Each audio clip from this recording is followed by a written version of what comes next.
Bonjour, avez-vous déjà prié et pendant que vous priez, vous avez l'impression que vos prières ne dépassaient pas le plafond? Est-ce que vous avez déjà prié et vous avez vu que ces prières n'étaient pas exaucées à cause de cela, du non-exaucement? Vous avez souffert, vous avez trouvé cela terrible et triste parce que peut-être même il y a eu une tragédie parce que cette prière n'a pas été exaucée. Vous auriez voulu que cette personne, par exemple, soit épargnée de ce problème. Vous auriez voulu que cette personne ne meure pas et soit guérie. Vous auriez voulu obtenir cette chose-là, mais vous n'avez pas vu cette prière exaucée. Peu importe les raisons pour lesquelles cette prière n'a pas été exaucée, ce n'est pas le sujet de ce jour. Et ce que je veux vous dire, c'est que parfois on prie et c'est terrible parce qu'on ne voit pas l'exaucement de notre prière, mais il y a un lieu où aucune prière ne sera exaucée et ce lieu, c'est l'enfer. C'est aujourd'hui, on peut être frustré, parfois triste, parce que cette prière, notre prière, nos prières ne sont pas exaucées, bien que bien sûr nous avons des promesses et le Seigneur Jésus veut exaucer nos prières en accord avec sa volonté. Dans ce lieu qu'est l'enfer, ce lieu de tourment éternel, aucune prière ne pourra être exaucée. On va parler de cela aujourd'hui et je vais vous encourager par rapport à la prière également. Je partage avec vous le témoignage de Laetitia de France. Elle dit « Je suis tellement reconnaissante pour vos émissions, en particulier Prière inspirée, qui m'a encouragée à approfondir ma foi pendant le désert de l'infertilité que mon mari et moi avons traversé ces 3 dernières années.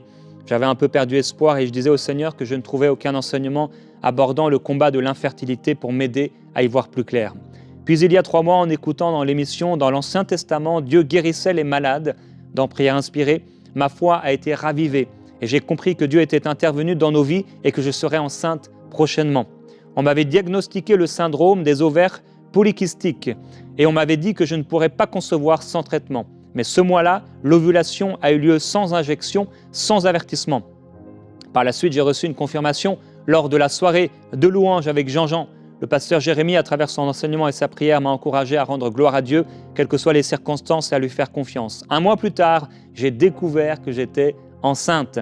Je proclame que cette grossesse ira jusqu'à son terme. Ce sera le cas, Laetitia. Que notre enfant sera en bonne santé et que je suis guéri du syndrome des ovaires polykystiques. Je remercie le Seigneur pour mes parents et mon mari, remplis du Saint-Esprit qu'il m'a donné. Ils m'ont permis de garder la tête hors de l'eau car je n'imaginais pas que cette épreuve serait si éprouvante et longue. Au-delà de ce magnifique témoignage, je rends grâce à Dieu car je n'ai jamais autant parlé en langue depuis que j'écoute Prière inspirée. Je n'ai jamais autant ressenti l'amour de Dieu et mon amour pour Dieu. Ma soif de Dieu a été ravivée. Gloire à Dieu, que toute l'équipe de MCI TV soit grandement bénie. Elle a écrit /Team 5000 Summer. Que le Seigneur vous bénisse, Laetitia, de faire aussi partie des Summers, de ceux qui s'aiment dans MCI TV. Vraiment, que le Seigneur vous bénisse. Quelle joie, quelle grâce pour Laetitia, pour ce couple, de voir la réalisation et l'exaucement de leurs prières. Quelle grâce! Combien Dieu nous a répondu. Si souvent on a prié, on a demandé et on a obtenu une réponse. On peut se remémorer, se rappeler, compter les bienfaits de Dieu à notre égard quand on a été malade peut-être et que le Seigneur est intervenu. Il nous a guéris quand on avait besoin de consolation, il nous a consolés quand on avait besoin d'une réponse et Dieu nous a donné une réponse. Quand on avait besoin d'éclaircissement, d'un éclairage et en méditant sa parole, tout à coup, la lumière s'est levée. Quand dans nos relations, ça n'allait pas et on a prié pour que les choses changent et les choses ont changé. On a peut-être prié pour un enfant qui ne marchait pas avec Dieu, quelqu'un qui s'était éloigné du Seigneur et on a vu le Seigneur intervenir. Combien Dieu est bon, combien Dieu est grand, combien Dieu est puissant. Il veut intervenir et répondre à nos prières. Le Seigneur Jésus-Christ veut intervenir. Il veut répondre à tes prières. Il veut se manifester. Il a dit que si tu crois en lui, il n'y a rien d'impossible à Dieu. Rien d'impossible. Alors si tu pries de tout ton cœur, avec foi, le Seigneur interviendra. Le Seigneur va le faire et le Seigneur va se glorifier. Si tu pries avec foi, mon frère, ma sœur, cela arrivera, car il n'y a rien d'impossible à celui qui croit. Alors je veux t'encourager, tu as des promesses dans la parole. Il a dit que si tu demeures en lui, que ses paroles demeurent en toi, tu pourras demander quoi que ce soit selon sa volonté et tu l'obtiendras. Crois-le par la foi. Et si tout comme Laetitia, Tu as le nom de cette maladie compliquée ou un autre nom de maladie compliquée ou quelle que soit ta maladie et ta souffrance, que le Seigneur intervienne comme il l'a fait pour Laetitia. Dans le nom du Seigneur Jésus-Christ, j'établis cette guérison dans ton corps. J'établis la puissance du Seigneur sur toi à cause de l'autorité de la parole de Dieu. Cette parole est suffisante, elle est suffisante. On peut compter sur cette parole, on peut compter sur Dieu, on peut lui faire confiance, on peut faire confiance en la parole de Dieu. Ce n'est pas la parole d'un homme, ce qu'a dit le Seigneur, c'est vrai. Ce qu'il a promis, il le fera. Ce qu'il a mis dans ton cœur, les desseins qu'il a mis dans ton cœur, cette espérance qu'il a mis dans ton cœur, il le fera. Oui, tu atteindras non la moitié de tes jours, mais tu atteindras tes jours en entier. Et tu seras heureux, heureuse, joyeux, joyeuse, comblé de voir comment le Seigneur t'a béni. Je déclare sur toi la puissance du Seigneur Jésus-Christ qui te guérit de toute maladie, de toute souffrance, de toute adversité. Le Seigneur Jésus-Christ t'a écrasé et il écrasera encore Satan sous tes pieds. Que la puissance du Seigneur se lève dans ta vie, dans tes relations, pour tes enfants, qu'ils puissent venir au Seigneur par la puissance du Seigneur Jésus-Christ. Mais il y a un lieu où aucune prière ne sera exaucée. Et ce lieu, c'est l'enfer. J'ai dit hier que ce lieu est un lieu de tourment. C'est un lieu, certaines traductions parlent de larmes brûlantes, de pleurs, de larmes brûlantes. Là, personne ne pourra être fier de quoi que ce soit. Personne ne pourra se pavaner, être fier d'être dans l'enfer plus fort que quelqu'un d'autre. Non, tous ne seront plus rien. Une souffrance éternelle. Ils seront dans un regret éternel de ne pas avoir écouté, de ne pas avoir donné leur cœur à Jésus-Christ. Quand on y pense, c'est terrible, c'est horrible, c'est affreux. Ce lieu n'a pas été créé pour les hommes. Il a été créé pour le diable et les démons. Malheureusement, large, spacieux le chemin qui y mène. Ne marche jamais. Et si tu y marches, détourne-toi du chemin qui mène à la perdition. Ne suis pas le chemin de Judas pour trahir ton maître. Non seulement pour le renier, mais pour le trahir par ta vie. Ne crache pas et ne marche pas sur la croix. Et continue de servir Jésus-Christ. Continue de payer le prix. Continue de persévérer. Continue d'être patient dans la tribulation. Continue de te confier en lui. Continue de prier et de continuer cette harmonie dans la prière, de cette communion avec Dieu. Que cela soit ton partage. Alors je veux lire avec vous un passage qui se trouve dans Luc au chapitre 16. C'est Jésus qui parle.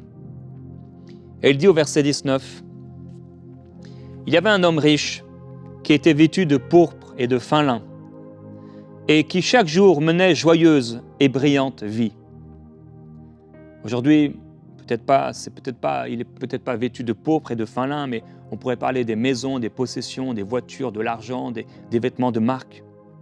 Un pauvre couvert d'ulcères du nom de Lazare était couché à son portail.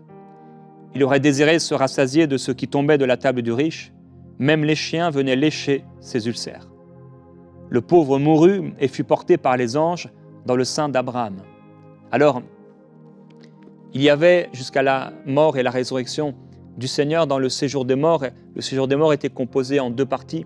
Il y avait ce qu'on appelait ce qu'on pouvait appeler Hadès ou l'enfer.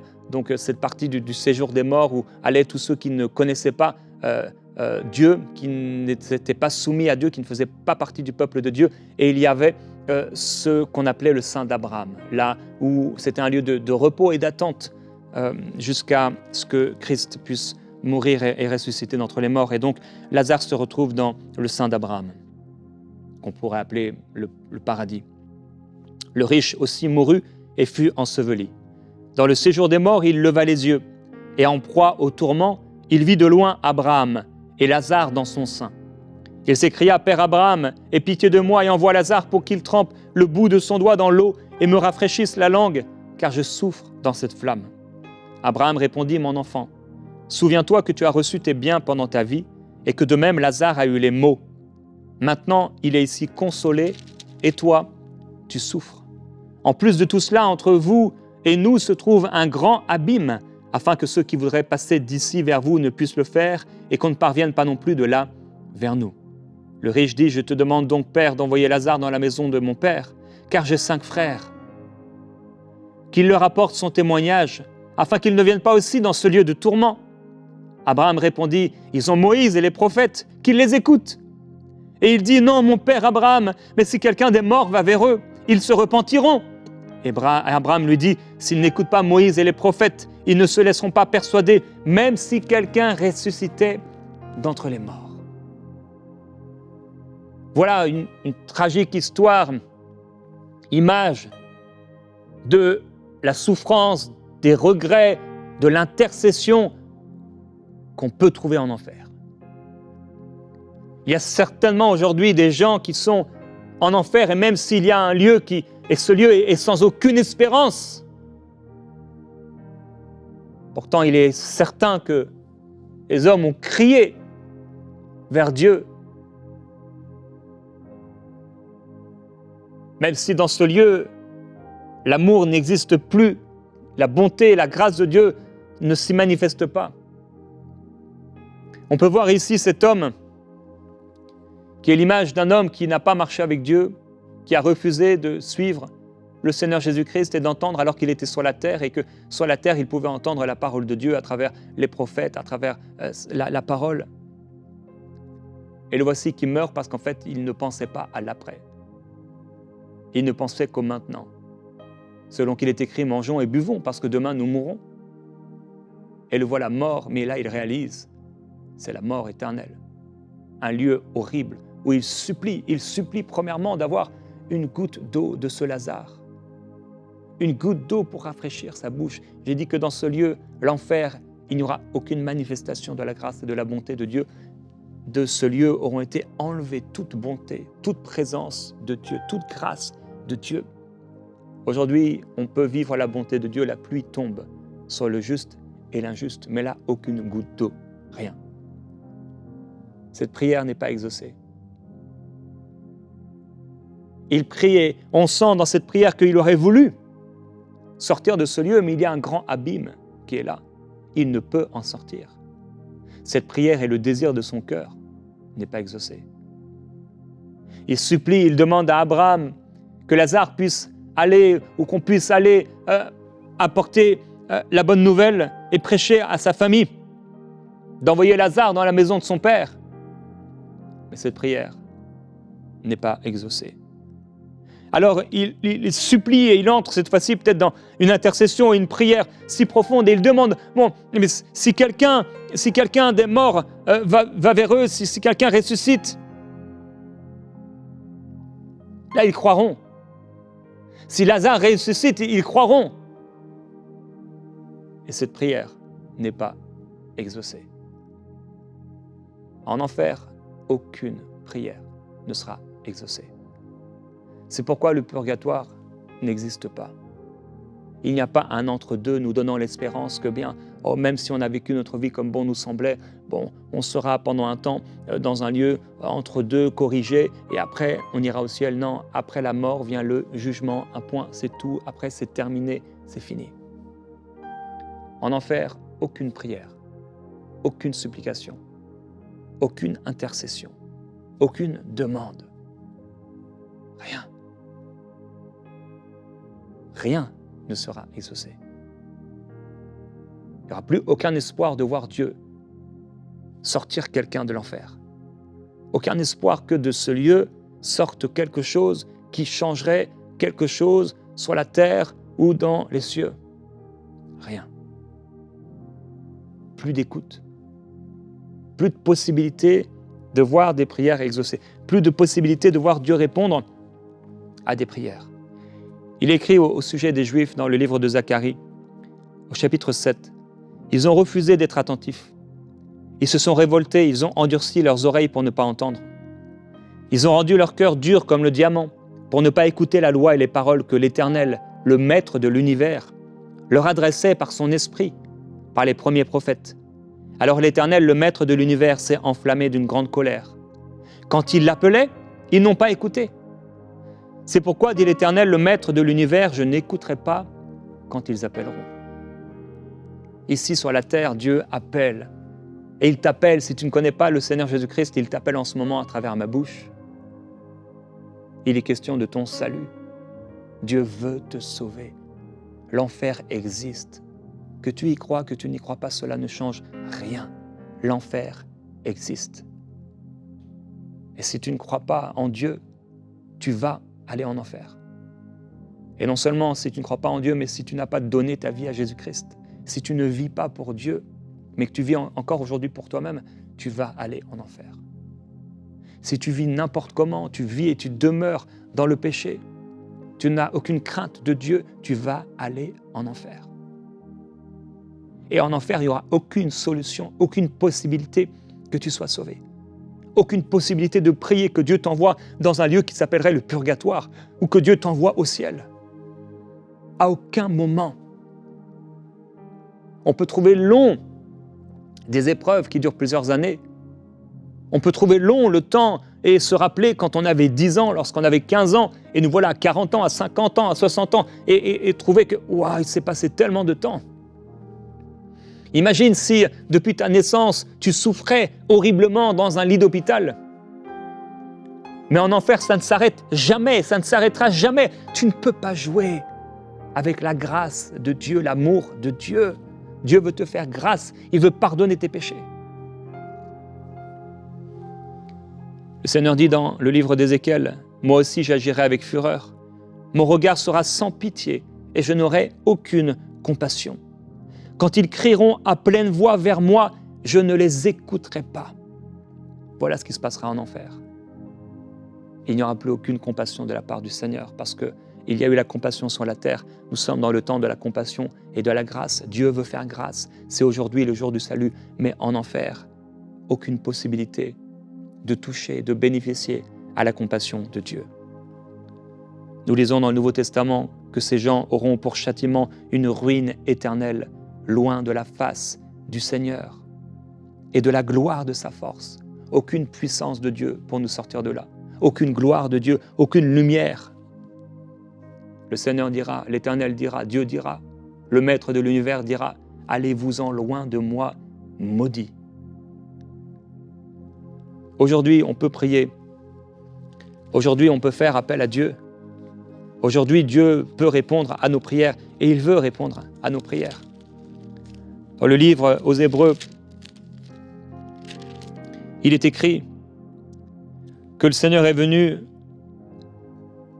qu'il a donné sa vie afin d'écraser par sa mort celui qui détenait le pouvoir de la mort, c'est-à-dire le diable, et de délivrer tous ceux qui, par crainte de la mort, étaient toute leur vie retenus dans l'esclavage. Le Seigneur veut te délivrer et te libérer de l'esclavage, alors que tu es esclave du péché. Jésus-Christ est venu pour te libérer. Il est écrit que nous sommes sa maison, nous qui appartenons à Jésus, si nous retenons fermement jusqu'à la fin l'assurance et l'espérance dont nous nous glorifions. C'est pourquoi, selon ce que dit le Saint-Esprit, aujourd'hui, si vous entendez sa voix, n'endurcissez pas vos cœurs. Et là, on a de multiples encouragements à ne pas avoir un cœur méchant et incrédule au point de se détourner de Dieu. Quelqu'un m'entend aujourd'hui et tu t'es détourné du Seigneur. Tu es retourné à ton vomi, tu es retourné dans le monde. Tu es là dans ces boîtes de nuit, tu es là en train de faire n'importe quoi, tu es là dans ta vie, c'est fade. Il y a beaucoup de bruit, il y a peut-être beaucoup de lumière, il y a beaucoup de choses, il y a beaucoup d'aventures, mais en fait c'est fade. Il y a un trou profond dans ton cœur. C'est fade et là tu es en train de courir vers l'enfer. Parce que tu as rejeté le Seigneur. Ne joue pas avec le Seigneur, ne joue pas avec ton salut. N'endurcis pas ton cœur. Exhortez-vous chaque jour aussi longtemps qu'on peut dire aujourd'hui, afin qu'aucun de vous ne s'endurcisse par la séduction du péché. Car nous avons été rendus participants du Christ, si du moins nous retenons fermement jusqu'à la fin notre assurance première. Et alors que la Bible, on dit qu'on trouve 365 fois dans la Bible « ne crains pas ». Pour chaque jour de l'année, Dieu nous dit « ne crains pas », mais ici, il est écrit « craignez ». Il est écrit « craignons donc », tandis que la promesse d'entrer dans son repos subsiste, que personne parmi vous ne paraisse être venu trop tard. Car la bonne nouvelle nous a été annoncée aussi bien qu'à eux, aux Juifs. Mais la parole qu'ils avaient écoutée ne leur servit de rien, car ceux qui l'entendirent ne la reçurent pas par la foi. Alors empressons-nous donc d'entrer dans ce repos-là, afin que personne ne tombe en suivant le même exemple de désobéissance. Parce que la parole de Dieu est vivante, elle est efficace, elle est plus acérée qu'aucune épée à double tranchant, elle pénètre jusqu'à la division de ton âme et de ton esprit, des jointures et des moelles, elle est juge des sentiments et des pensées de ton cœur. Il n'y a aucune créature qui soit invisible devant lui. Tout est mis à nu et terrassé aux yeux de celui à qui nous devons rendre compte. Mon frère, ma sœur, persévère, continue de marcher avec Dieu, ne te détourne pas de celui qui t'appelle. Ne t'éloigne pas du Seigneur. Il est écrit que nous avons un grand souverain sacrificateur qui a traversé les cieux, Jésus le Fils de Dieu. Alors tenons fermement notre confession de foi. Lui a été tenté en toutes choses comme nous, mais il n'a jamais commis de péché. Alors approchons-nous donc avec assurance du trône de la grâce afin d'obtenir miséricorde et de trouver grâce en vue d'un secours opportun. Dieu a élevé à la perfection Jésus-Christ et il est devenu pour tous ceux qui lui obéissent l'auteur d'un salut éternel. C'est maintenant le moment où tu dois aller vraiment et tu dois prier, tu dois aller vers le trône de la grâce de Dieu. Tu m'entends aujourd'hui, tu te dis chrétien, peut-être tu l'es, mais tu vis n'importe comment. Tu as endurci ton cœur, et tu as endurci ton cœur. Peut-être parce qu'il y a eu de la déception, peut-être parce que tu voulais avoir une relation, tu voulais que quelqu'un t'aime, tu voulais te marier, je ne sais pas pour quelle raison, tu voulais de l'argent, et tu étais déçu des chrétiens, tu as été déçu de l'église, déçu d'un pasteur, déçu de quelqu'un, et tu t'es éloigné du Seigneur. Peut-être il y a une catastrophe dans ta vie, et aujourd'hui tu vis loin de Dieu. Tu ne peux pas jouer avec ton salut. Tu ne peux pas endurcir ton cœur parce que la parole de Dieu est claire et nous montre que si on endurcit notre cœur au point de devenir incrédule, eh bien, on gâche notre salut. On ne pourra être sauvé. C'est pourquoi je vais ouvrir ce temps maintenant. Alors que Gordon va jouer, tu es là dans la présence du Seigneur. Et ta vie n'est pas la vie d'un disciple de Jésus, mais tu vis pour toi-même. Tu ne vis pas pour lui. Tu es en train de marcher sur le chemin large et spacieux. Ce chemin mène en enfer. Là où aucune de tes prières ne pourra être exaucée, mais aujourd'hui, tu peux t'approcher du Seigneur du trône de la grâce pour obtenir miséricorde. Et c'est ça la grâce. On n'a rien fait pour la mériter. Tu ne la mérites pas. Au contraire, tu mérites vraiment le jugement. Mais Dieu veut te faire grâce aujourd'hui, parce que c'est aujourd'hui encore le jour du salut. Alors prie maintenant, je veux te laisser ces minutes de prière. Et appelle le Seigneur, appelle sa miséricorde. S'il y a des difficultés, des choses que tu n'as pas réussi à gérer, tu ne sais pas comment tu vas faire pour sortir de cette situation. Tu ne sais pas comment tu vas faire pour renoncer à ta vie, mais le Seigneur va le faire. Il va le faire parce qu'aujourd'hui, il veut répondre. Et c'est sa volonté. Et parce que c'est sa volonté que tu es encore sur la terre, il te donne la grâce d'entendre ce que je dis aujourd'hui pour te ramener à lui. Et alors que tu viens à lui, ne t'inquiète pas de comment Dieu va le faire. Il va le faire. Et crie vers lui maintenant dans ce temps. Et tu vas trouver cette miséricorde du Seigneur. Je te laisse prier maintenant.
pas celui qui vient à moi.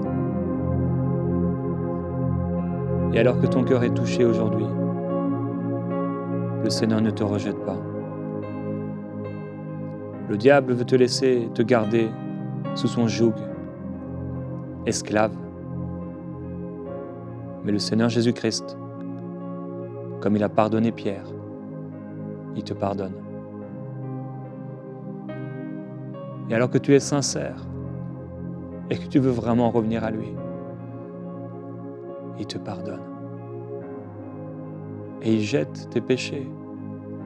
Alors qu'il voit tes larmes, les larmes de ton cœur, il jette tes péchés loin derrière son dos, dans la mer de l'oubli. Et le Seigneur va restaurer ta vie et il va guérir ton cœur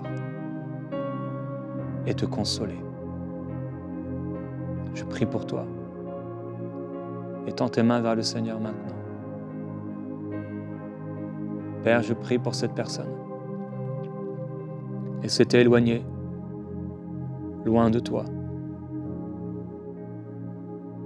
Il semblait ne plus avoir d'espoir, car son cœur était rempli des choses du monde. Son cœur et le fond de son cœur étaient remplis de tristesse et de vide. Mais tu l'as appelé. Tu l'as aimé, tu l'as choisi et tu as dit et déclaré du haut des cieux que tu ne permettras pas qu'elle aille en enfer. Tu la rappelles dans ton amour et tu la ramènes à toi parce qu'il n'était pas trop tard. Et c'est aujourd'hui pour elle, pour cette personne, le jour de la délivrance. Le jour où elle revient à la maison. Et comme tu as regardé de loin, comme le Père a regardé de loin le Fils prodigue, tu l'as regardé de loin et ton cœur l'appelait. Et tu dis, ôtez ses vêtements sales, mettez un turban pur sur sa tête et un vêtement blanc nouveau. Mettez cette bague à son doigt. Seigneur, merci parce qu'aujourd'hui, tu justifies. Et je déclare un turban pur au nom du Seigneur Jésus-Christ sur ta tête.